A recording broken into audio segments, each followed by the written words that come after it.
Got less than a month until test day? These tips are for you. Erika here with Target Test Prep, and today I want to share with you 3 ways to improve your GMAT score fast, and I'm going to do it by sharing 3 real stories from 3 of my real students. The first way to improve your GMAT score fast is to land on a timing strategy that works. This is a good one for you if you ever find yourself rushing at the end of a section, or worse, not finishing it at all. If you've watched my video on the 7 GMAT mistakes you cannot make, then you know that missing questions at the end of a section, whether because you rushed through them or because you simply didn't get to them, can absolutely tank your difficulty level and thus your score with no opportunity to recover it. But the flip side of that is that addressing your timing issues can radically improve your score. Now, there are a lot of different time management strategies, but at the core of all of them is the same thing: strategically moving on. Once you can accept that you are meant to miss questions on the GMAT, and a lot of them, you can more easily get on board with the strategy of guessing in order to keep the pace. Now, while you may still be able to get some of these questions right with review and edit, most of the time you will be intentionally sacrificing questions with the knowledge that you were probably going to get them wrong anyway in order to save your chances on questions later in the section. My example student for this one came to me with a pretty average test score. As I like to do in my first session with students, we started by diagnosing his most recent practice test, where it became clear that even though he had a very high accuracy for the problems he completed, he wasn't completing all the problems in each section. We spent the rest of the session talking about the test algorithm and various time management strategies, and I sent him home with the directive to first do short-timed practice sets to get a feel for the exam's pace, and then to take another practice test with the goal of keeping his timing on track throughout the section and finishing each one on time. We met 2 weeks later, and he shared with me a practice test score that was 20 percentile points higher.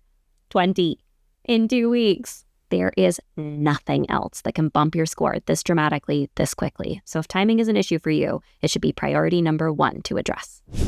The second way to improve your score fast is to address a single content area.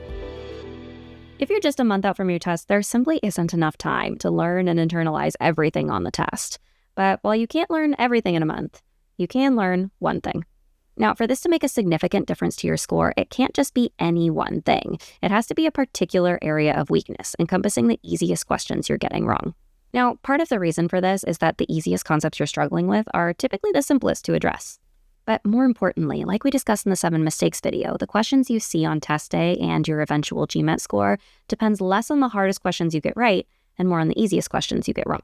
The example student here already had a top quartile score, but she really wanted to be in the top 10 percentiles. We had 3 tutoring sessions total. In the first session, we reviewed her most recent practice test and identified that she was consistently getting combinations and permutations questions wrong. We finished the session with a quick primer on the basics, and she went home with more material and some relevant practice questions.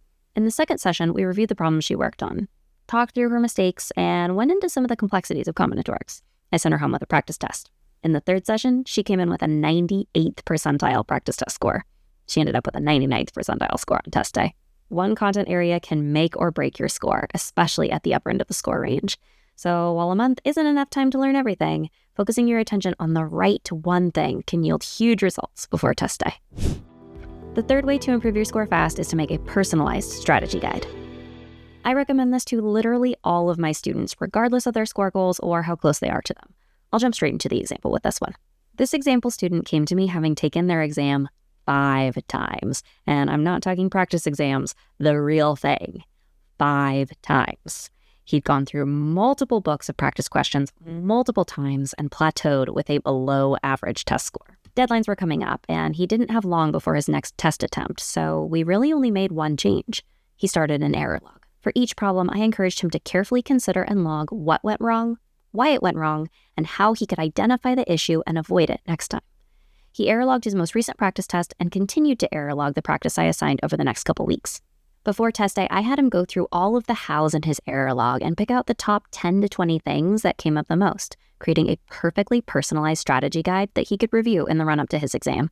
He reached out to me after his 6th and final test, having broken through his plateau and reached his score goal. Just like any content you learn close to your test day should be based on your performance, the strategies you focus on implementing and internalizing should be personal as well. Error logging is an extremely powerful tool for customizing your whole study process, and turning your takeaways into a personalized strategy guide at the end of that process is the best way to synthesize all of that prep and turn it into action on test day. Don't forget to like and subscribe for more videos from me every Wednesday. Thanks for watching, and I'll see you in the next one.